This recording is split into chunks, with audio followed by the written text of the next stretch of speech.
Good morning students. So next topic हम लोग करेंगे फिजिकल एडजॉर्प्शंस और केमिकल एडजॉर्प्शन में डिफरेंस।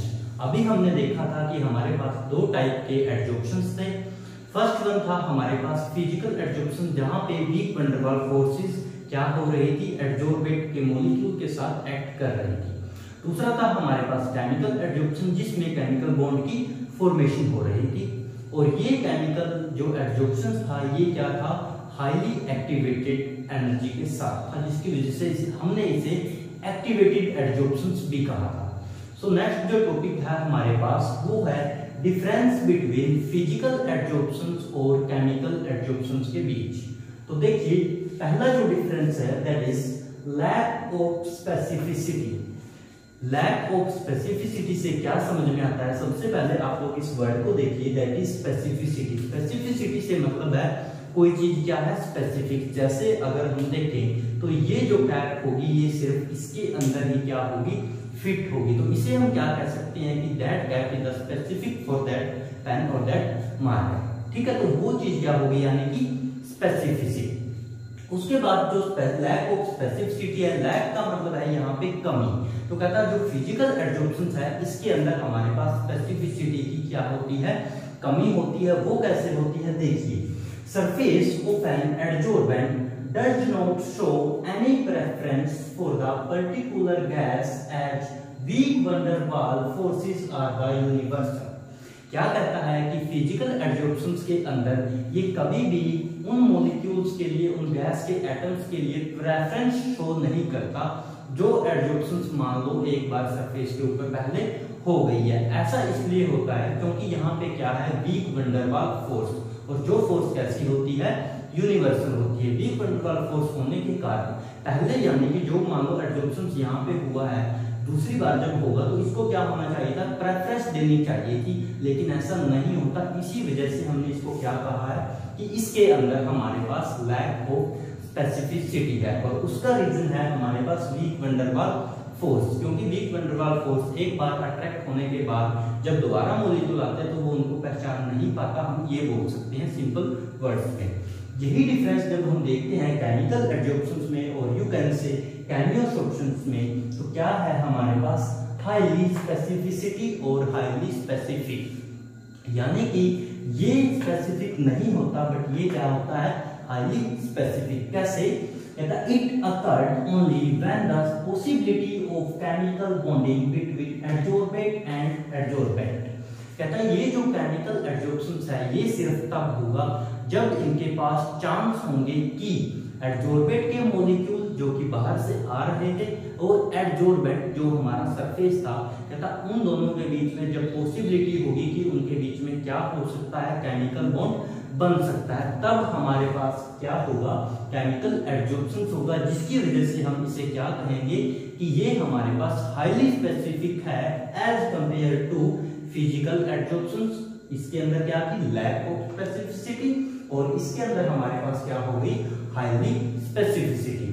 सेकंड जो हम देखते हैं दैट इज रिवर्सिबिलिटी। देखो सेकंड जो डिफरेंस है हमारे पास दैट इज रिवर्सिबिलिटी। रिवर्सिबिलिटी से क्या मतलब है, लाइक हमारे पास कोई प्रोसेस है जो कैसी है, मान लो साइक्लिक प्रोसेस है। उस साइक्लिक प्रोसेस में अगर कोई चीज यहां से स्टार्ट हुई है तो वो ऐसे मान लो चल रही है, तो अब ये प्रोसेस अगर वापस आ रही है तो इसे हम क्या बोल देंगे कि ये प्रोसेस हमारे पास रिवर्सिबल है। और अगर वो वापस मान लो नहीं आई तो उससे हम कहेंगे कि वो रिवर्सिबल नहीं है। तो जो फिजिकल एडजॉर्प्शंस और फिजियोजॉर्प्शंस आपका होता है वो कैसा होता है, रिवर्सिबिलिटी होती है, यानी कि उसके अंदर यानी कि वो प्रोसेस आपकी रिवर्स हो सकती है। कहता adsorptions of gas by the solid surface is reversible. यानी कि आपके सॉलिड सरफेस के ऊपर जब कोई गैस के मॉलिक्यूल आके एडजॉर्ब हुए हैं तो वो मॉलिक्यूल आपके क्या हो सकते हैं, वापस भी जा सकते हैं। और वापस जाने की प्रोसेस को रिमूवल ऑफ एडजॉर्प्शंस को हमने क्या कहा था, डिजॉर्प्शन कहा था। तो यानी कि वो जो डिजॉर्प्शंस है वो आपका क्या शो करेगा, रिवर्सिबिलिटी को शो करेगा। एग्जांपल में इसने लिखा है कि S प्लस G से मतलब है S मींस यहाँ पे सॉलिड और G यहाँ पे गैस। तो कहता है जब सॉलिड और गैस मिलेंगे तो हमारे पास क्या होगा, कहता सॉलिड और हीट निकलेगी। यानी कि जो गैस है वो कहाँ पे एडजॉर्ब हो गई, सॉलिड सरफेस के ऊपर, और वहां से किस फॉर्म में हमारे पास एनर्जी निकल गई, हीट की फॉर्म में। कहता एस जो है यहाँ पे सॉलिड है, जी डिनोट करता है गैस को, और एच जो है वो हीट है। इसके साथ more gas adsorb when pressure increase, ये जो हमारी फिजिकल एडजॉर्प्शन है इस प्रोसेस के अंदर होगा क्या कि जब हम प्रेशर को इंक्रीज करेंगे तो ये हमारा एडजॉर्प्शन इंक्रीज हो जाएगा। क्या हो जाएगा, जब प्रेशर को इंक्रीज करेंगे तो ये जो फिजिकल एडजॉर्प्शन है ये क्या हो जाएगा, इंक्रीज एज वॉल्यूम डिक्रीज। और सिंपल सी बात है, अगर हम किसी भी चीज का प्रेशर इंक्रीज करेंगे तो जो वॉल्यूम होगी वो क्या होगी, डिक्रीज हो जाएगी। ये मान लो हम क्या ले लेते हैं, कोई वेसल, ये यहां से इसका क्या है, कॉर्क लगी हुई है। अगर हम इसके ऊपर क्या करेंगे, प्रेशर डालेंगे, अगर प्रेशर डालेंगे तो इट मींस क्या है, इसकी जो मान लो पहले वॉल्यूम यहां तक भरी हुई है, अब वो वॉल्यूम कहां पे आ जाएगी इसकी, यहाँ पे। तो प्रेशर इंक्रीज करने से क्या हो गया, कहता जो वॉल्यूम थी वो डिक्रीज हो गई। सो ज्यादा अगर एडजॉर्प्शन की वैल्यू चाहिए तो हमें क्या करना होगा, कहता प्रेशर वहां पे इंक्रीज हो जाएगा व्हेन द गैस एडजॉर्ब, और वॉल्यूम डिक्रीज हो जाएगी। And gas removed by decreasing pressure, और अगर कहता एडजॉर्ब्ड गैस को आपने क्या करवाना है, रिमूव करवाना है, तो क्या करना पड़ेगा, गैस को रिमूव करवाने के लिए हमें जो प्रेशर है उसको यहां से हटाना पड़ेगा। तो जैसे ही प्रेशर यहां से हटेगा ये गैस इसकी ओरिजिनल पोजीशन के ऊपर आ जाएगी, और हम कह सकते हैं कि हमारे सिस्टम की जो वॉल्यूम है वो क्या हो जाएगी, इंक्रीज हो जाएगी। सो क्या लिखा है यहाँ पे कि more gas adsorb when the pressure increase, ज्यादा गैस एडजॉर्ब होगी जब प्रेशर को इंक्रीज करेंगे, और उस दौरान जो वॉल्यूम है वो डिक्रीज हो जाएगी। And gas removed by decreasing pressure, और कहता है गैस फिर कम हो सकती है कब, जब आप प्रेशर को वहां से डिक्रीज कर दोगे, प्रेशर को वहां से हटा दोगे। Then it occurred at low temperature, जो फिजिकल एडजॉर्प्शन होता है ये एक लो टेम्परेचर प्रोसेस होती है। जितना लो टेम्परेचर रहेगा उतना हमारा फिजिकल एडजॉर्प्शन की जो वैल्यू है, जो क्या रहेगी, प्रोसेस रहेगी, वो अच्छी रहेगी। And process value decrease with increasing temperature, और अगर कहता हम फिजिकल एडजॉर्प्शन में टेम्परेचर को इंक्रीज कर देते हैं तो जो हमारी फिजिकल एडजॉर्प्शन की वैल्यू होगी वो क्या हो जाएगी, डिक्रीज हो जाएगी। इट मींस हम क्या बोल सकते हैं कि फिजिकल एडजॉर्प्शन जो है वो टेम्परेचर के क्या है, इनवर्सली प्रोपोर्शनल है। ठीक है, अगर टेम्परेचर बढ़ गया तो जो हमारी वैल्यू है वो क्या हो जाएगी, डिक्रीज। लेकिन अगर लो टेम्परेचर है तो हमारी फिजिकल एडजॉर्प्शन की जो वैल्यू है वो क्या रहेगी, अच्छी रहेगी। सो क्या पढ़ा हमने रिवर्सिबिलिटी के अंदर कि फिजिकल एडजॉर्प्शन के अंदर रिवर्सिबल होता है, सॉलिड और गैस मिलके सॉलिड और हीट हमें देंगे। ज्यादा एडजॉर्प्शन अगर हमें चाहिए तो हमें प्रेशर को इंक्रीज करना पड़ेगा, और उस दौरान वॉल्यूम क्या हो जाएगी, डिक्रीज। फिर कहता आप उसी गैस को रिमूव कर सकते हो, कैसे, प्रेशर को वहां से हटा के। देन कहता अगर हमारे पास लो टेम्परेचर है तो हमारी प्रोसेस बहुत अच्छी चलेगी, बट अगर हमें इस प्रोसेस को वैल्यू कम चाहिए, इस प्रोसेस को बंद करना है, तो कहता क्या कर दो, टेम्परेचर को इंक्रीज कर दो, तो जो हमारी फिजिकल एडजॉर्प्शन है ये ऑटोमेटिकली डाउन आ जाएगी। अब हम सेकंड केस देखते हैं केमिकल एडजॉर्प्शन में। तो वहां पे हमारे के पास केस था रिवर्सिबल का, तो यहाँ पे उसका अपोजिट क्या हो जाएगा, इरिवर्सिबल। इरिवर्सिबल का मतलब है, जैसे हमने कहा था कि अगर कोई चीज यहां से चली है तो वो ऐसे चल रही है, तो इट मींस क्या है, वो वापस आएगी तो वो रिवर्सिबल है, बट अगर वो वापस नहीं आएगी तो वो क्या होगी, इरिवर्सिबल। तो देखिए कहता है here compound formations, chemical adsorption में हुआ क्या था, जो एडजॉर्बेंट के मॉलिक्यूल आए थे एडजॉर्बेंट के सरफेस के ऊपर, उन दोनों के बीच में केमिकल बॉन्ड बना था। वो केमिकल बॉन्ड आयनिक और कोवलेंट कोई भी हो सकता था। तो कहते हैं जब कोवलेंट बॉन्ड बना है तो इट मींस हमारे पास किसी नई चीज की क्या हुई है, फॉर्मेशन। नई चीज की फॉर्मेशन होने से मतलब है एडजॉर्बेंट और एडजॉर्बेंट के बीच में जो रिएक्शन होगी, कहता है वो क्या बनाएंगे, कंपाउंड की फॉर्मेशन करेंगे, कंपाउंड की फॉर्मेशन करेंगे। And usually irreversible in nature, और जो कंपाउंड हमारे पास एक बार बन गया वो कंपाउंड दोबारा से उसके रिएक्टेंट में दोबारा से उसके एडजॉर्बेंट मॉलिक्यूल के अंदर नहीं जाएगा, बल्कि फिजिकल एडजॉर्प्शन में ऐसा हो रहा था। Then it is exothermic. ये जो हमारी प्रोसेस होती है ये कैसी होती है, एक्सोथर्मिक होती है। एक्सोथर्मिक का मतलब है, एक्सो का मतलब है यहाँ पे यानी कि बाहर, और थर्मिक का मतलब है जहां से क्या हो, हीट निकले। अब आप लोग इस रिएक्शंस को दोबारा देखिए, जहां पे हमने लिखा था कि सॉलिड प्लस गैस वो हमें क्या देगा, सॉलिड और हीट देगा। हीट का मतलब यहाँ से क्या था, यहाँ से हीट क्या हुई है, बाहर निकली है। एक्चुअली ये प्रोसेस हमारे पास एक्सोथर्मिक होती है और ये प्रोसेस भी एक्सोथर्मिक होती है, दोनों में ही हीट जो है वो बाहर निकलती है। तो इसे हमने क्या बोल दिया कि ये प्रोसेस कैसी है, एक्सोथर्मिक है। And very slow eight low temperature. और कहता अगर केमिकल एड्जॉर्प्शन में टेम्परेचर कम रहा तो जो केमिकल एड्जॉर्प्शन है वो कैसा होगा, कम होगा। यानी कि क्या कह सकते हैं कि केमिकल एड्जॉर्प्शन डायरेक्टली प्रोपोर्शनल है किसके, टेम्परेचर के। अगर टेम्परेचर की वैल्यू हाई है तो केमिकल एड्जॉर्प्शन की वैल्यू भी हाई रहेगी। अगर इस प्रोसेस में क्या हो गया, टेम्परेचर की वैल्यू कम होगी तो जो आपका केमिकल एड्जॉर्प्शन है वो भी कैसा हो जाएगा, स्लो हो जाएगा। Account of the high activation energy, simple सी बात है का अगर टेम्परेचर किसी प्रोसेस में हाई है तो इट मींस उसकी जो एक्टिवेशन एनर्जी है कहता वो भी क्या होगी, ज्यादा होगी। और ज्यादा एक्टिवेशन एनर्जी की वजह से हमने केमिकल एड्जॉर्प्शन को क्या नाम दिया था, chemisorption. Then high pressure favourable for chemical adsorption. इस प्रोसेस में हमने क्या कहा था कि हमें टेम्परेचर हाई चाहिए तभी हमारी जो वैल्यू है केमिकल एड्जॉर्प्शन की वो अच्छी आएगी।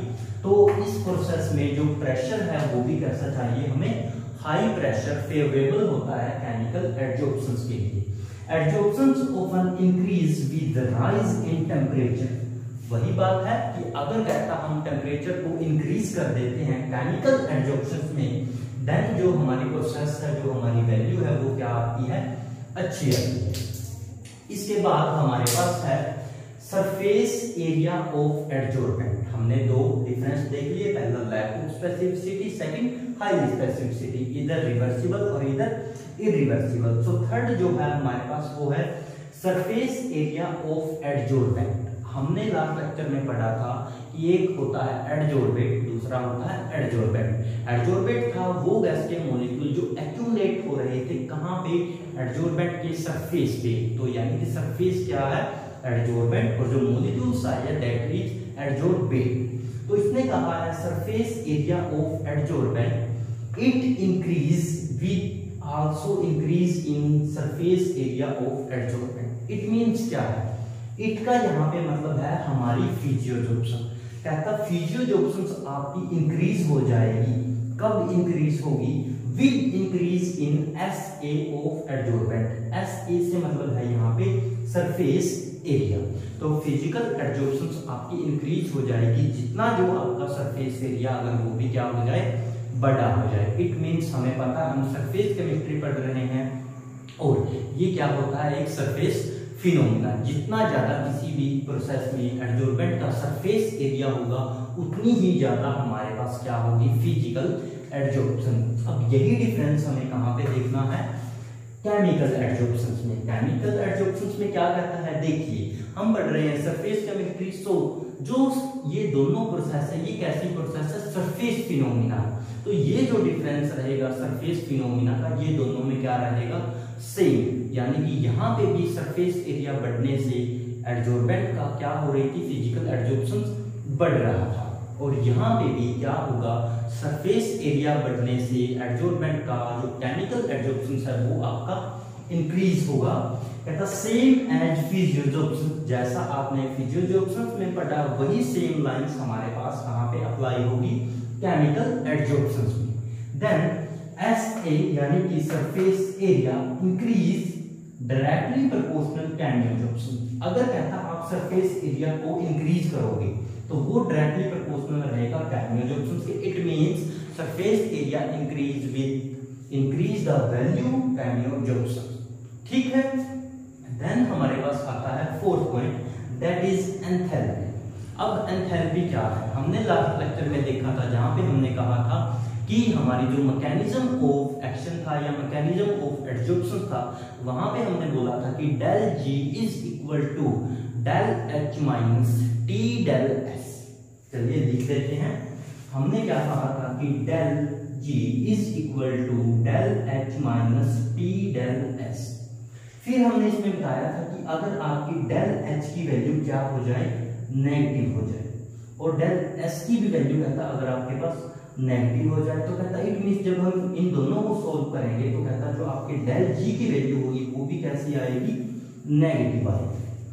अब एंथैल्पी देखनी है, वही एनर्जी देखनी है, किसके केस में, फिजिकल एड्जॉर्प्शंस के केस में। तो कहता है यहाँ पे no doubt it is also exothermic. जैसा कि हमने पहले ही बताया, इस रिएक्शन को यहाँ से देखने से कंफर्म हो रहा था कि यहाँ पे हीट निकल रही थी, तो it means it is a exothermic process. So इसने बोला है कि no doubt it is also exothermic. Also exothermic means जो केमिकल एड्जॉर्प्शंस है ये भी हमारे पास कैसी थी, एक्सोथर्मिक थी। तो कहता है ये भी एक्सोथर्मिक है, लेकिन but enthalpy is low 20 to 40 kilo joule per mole. कहता है ये भी प्रोसेस आपकी एक्सोथर्मिक होगी, means physisorption is also exothermic, but इसकी जो एनर्जी है कहता वो क्या होगी, कम होगी। वो एनर्जी कम क्यों होगी, उसका रीजन देखिए। हमने इसमें कहा था स्टार्टिंग में कि इसके पास यूनिवर्सल फोर्स है, weak van der Waals force, लेकिन इसके अंदर हमारे पास केमिकल बॉन्ड बन रहा था, वो भी हाई एनर्जी के साथ।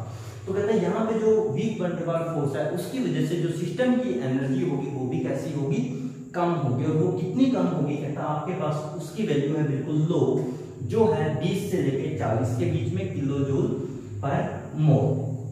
ठीक है, फिर हम यही पॉइंट देखते हैं किसमें, एंथैल्पी का केमी एड्जॉर्प्शन। तो केमी एड्जॉर्प्शन में क्या कहता है, एंथैल्पी ऑफ एड्जॉर्प्शन, यानी कि हम केमिकल एड्जॉर्प्शन का क्या देखेंगे, एंथैल्पी देखेंगे। So it means it high value. कहता इसके केस में क्या होगा, केमिकल एड्जॉर्प्शंस में आपकी जो एंथैल्पी है उसकी वैल्यू आपकी हाई होगी। हाई कब होगी, कहता 80 to 240 किलो जूल पर मोल। कितनी होगी, फिजिकल एड्जॉर्प्शन में हमने देखा वैल्यू कितनी थी, 20 से 40, लेकिन केमिकल एड्जॉर्प्शन में हमारी जो वैल्यू है वो कितनी है, 80 से लेकर 240 किलो जूल पर मोल। किलो जूल पर मोल हमारी क्या है, एनर्जी की यूनिट। तो 80 से 40 हमारे पास क्या होगी, एंथैल्पी की, और इसके केस में 20 to 40 या 20 से 40। अब ये 80 से 40 क्यों है, इसकी वैल्यू हाई है as compare to physical adsorption. कहता as it involve chemical bond formation, जैसा कि हमने स्टार्टिंग में ही कहा कि इसके अंदर क्या होता है, केमिकल बॉन्ड बनता है, और वो chemical bond highly activated energy होता है, जिसकी वजह से टोटल ही केमिकल एड्जॉर्प्शंस को हम किसके इक्वल लिख सकते थे, एक्टिवेटेड एड्जॉर्प्शंस के। ठीक है, जिसको हमने क्या कहा था, एक्टिवेटेड एड्जॉर्प्शंस भी बोला था। तो कहता है इसकी वैल्यू हाई होगी और इसके केस में वैल्यू लो होगी। देन फिफ्थ पॉइंट देखिए, कहता low temperature favourable and it decrease with increase in temperature. जो फिजिकल एड्जॉर्प्शंस होगा वो हमारा होगा लो टेम्परेचर पे। अगर लो टेम्परेचर वहां पे है तो इट मींस फिजिकल एड्जॉर्प्शंस की जो वैल्यू है वो आपकी हाई वैल्यू आएगी, क्योंकि इस प्रोसेस में जो लो टेम्परेचर है वो कैसा है, फेवरेबल है। एंड इट डिक्रीज, और कहता फिजिकल एड्जॉर्प्शंस आपका डिक्रीज हो जाएगा कब, विद इंक्रीज इन टेम्परेचर। जब आप क्या कर दोगे, टेम्परेचर को राइज कर दोगे, टेम्परेचर की जो वैल्यू है उसको इंक्रीज कर दोगे। इट मींस टेम्परेचर के सीधा सीधा बोल सकते हैं क्या है, इनवर्सली प्रोपोर्शनल है हमारा फिजिकल एड्जॉर्प्शन। देन देखते हैं high temperature is favourable and it increase with increase in temperature. Chemical adsorptions में सेम इसका अपोजिट है। केमिकल एड्जॉर्प्शंस को हम बोल सकते हैं कि डायरेक्टली प्रोपोर्शनल है ये टेम्परेचर के। जैसे जैसे टेम्परेचर की वैल्यू के अंदर इंक्रीज होगा वैसे वैसे जो केमिकल एड्जॉर्प्शंस है वो भी हमारा क्या होता रहेगा, इंक्रीज होता रहेगा।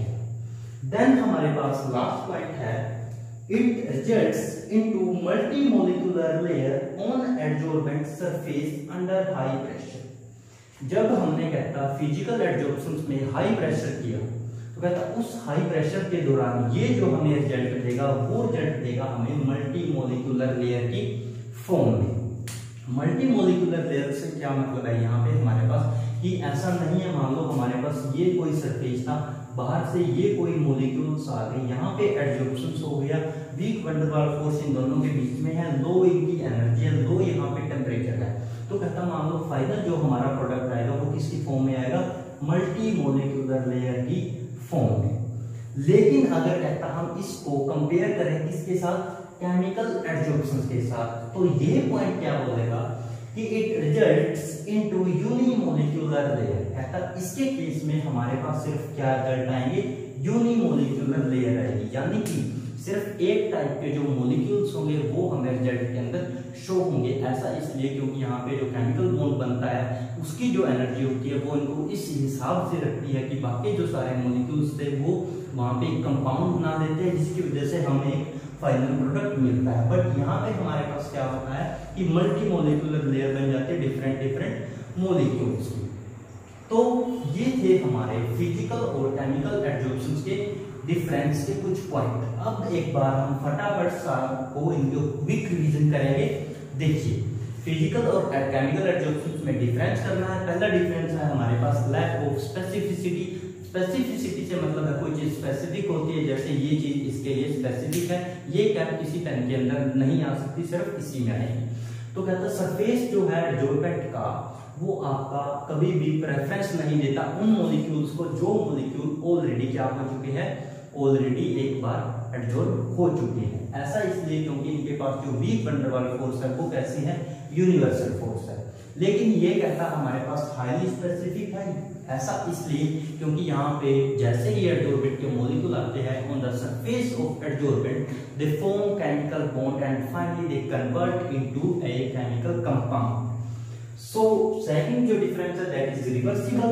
एडजॉर्प्शन की जो प्रोसेस है physical adsorption specially that is reversible in nature and it gives energy, or you can say that it's an exothermic process. When we mix solid plus gas it gives solid or heat. तो heat हमारे पास जो होगी वो exothermic की form में act करेगी। आप इसके एडजॉर्प्शंस को इंक्रीज कर सकते हो। कहता more gas adsorb with increasing pressure. Pressure अगर इंक्रीज कर दिया किसी सिस्टम का तो उसकी जो वॉल्यूम होगी वो क्या हो जाएगी, डिक्रीज हो जाएगी। फिर कहता जो गैस के मॉलिक्यूल एडजॉर्ब हुए उनको अब रिमूव करना है, यानी कि डिजॉर्प्शन करनी है, तो कहता प्रेशर को क्या कर दो, डिक्रीज कर दो। Then it occurred at low temperature. ये जो प्रोसेस होती है लो टेम्परेचर के अंदर फेवरेबल रहती है। और अगर आपको इसकी जो रिजल्ट है वो कम करने हैं तो आप प्रेशर को इंक्रीज कर सकते हो। देन हमारे पास इधर आता है इररिवर्सिबिलिटी, यानी कि ये प्रोसेस हमारे पास रिवर्सिबल नहीं है। एक बार अगर केमिकल बॉन्ड बन गया, एक बार अगर केमिकल कंपाउंड बन गया, then it never convert into its reactant और you can say adsorbent molecule. ये भी प्रोसेस एक्सोथर्मिक होती है। इस प्रोसेस में हमारे पास जो टेम्परेचर है वो फेवरेबल होता है, हाई प्रेशर और हाई टेम्परेचर इसके लिए क्या है, फेवरेबल है। Adsorptions increase with rise in temperature, directly proportional होती है टेम्परेचर के। केमिकल एडजॉर्प्शन जैसे जैसे टेम्परेचर बढ़ेगा वैसे वैसे हमारे पास केमिकल एडजॉर्प्शंस की जो वैल्यू है वो भी इंक्रीज हो जाएगी। देन सरफेस एरिया, दोनों के अंदर सरफेस एरिया का जो पॉइंट है वो सेम रहता है। With increasing surface area adsorptions also increase. ठीक है, यानी कि सरफेस एरिया बढ़ाने से हमारी जो प्रोसेस है वो दोनों में क्या हो जाती है, अप हो जाती है। फोर्थ पॉइंट है एंथैल्पी। एंथैल्पी क्या है, कहते हैं ये भी प्रोसेस आपकी कैसी होती है, एक्सोथर्मिक होती है, जैसा कि हम यहाँ पे देख सकते हैं हीट यहाँ पे निकली है। ये भी प्रोसेस हमारे पास एक्सोथर्मिक थी। तो फिजिकल और chemical adsorptions both are exothermic, but in the case of physical adsorptions the value of enthalpy is low and it near about 20 to 40 kilojoule per mole. ऐसा इसलिए क्योंकि यहाँ पे वीक वंडर वाल फोर्सेस है। और कहता है यहाँ पे क्या होगा, जो एंथैल्पी है वो हमारी हाई वैल्यू रखती है। ऐसा इसलिए क्योंकि यहाँ पे केमिकल बॉन्ड बनता है, हाईली एक्टिवेटेड कंपाउंड बनता है। इसके साथ साथ यहाँ पे जो वैल्यू होती है that is belong 80 to 240 kilojoule per मोल। ठीक है, ऐसा इसलिए क्योंकि ये केमिकल बॉन्ड को इन्वॉल्व करते हैं। देन हमारे पास पॉइंट है लो टेम्परेचर फेवरेबल। हम बता सकते हैं कि ये प्रोसेस कैसी है, टेम्परेचर के इनवर्सली प्रोपोर्शनल है। टेम्परेचर अगर इंक्रीज करेंगे तो वो जो फिजिकल एडजॉर्प्शन है वो क्या हो जाएगा, डिक्रीज हो जाएगा। हाईली टेम्परेचर इज फेवरेबल, ये तो टेम्परेचर के डायरेक्टली प्रोपोर्शनल है। देन हमारे पास it results into multi molecular layer on adsorbent surface under high pressure. कहता ये हमें क्या देगी फाइनल रिजल्ट के अंदर, मल्टी मोलिकुलर लेयर देगी, डिफरेंट टाइप के जो मॉलिक्यूल्स होंगे वो अपने अपने लेयर देते रहेंगे, वो उसे हम क्या कहेंगे फाइनल रिजल्ट। लेकिन इसके अंदर केमिकल एडजॉर्प्शंस के अंदर हमारे पास जितने भी मॉलिक्यूल एडजॉर्बेंट के आएंगे on the surface of solid adsorbent, they are adsorbed and they form a chemical bond, then they convert into a chemical compound and that chemical compound is unimolecular। ठीक है, तो यानी कि वो हमें क्या दे देगा, लेयर की फॉर्म में रिजल्ट आएंगे। और कैसी लेयर आएगी, यूनिमोलिकुलर। सो ये था आपका फिजिकल और केमिकल एडजॉर्प्शंस में डिफरेंस, और यू कैन से फिजियोजॉर्प्शंस और केमियोजॉर्प्शंस। तो अब आप लोग इसको एक बार नोट कर लीजिए।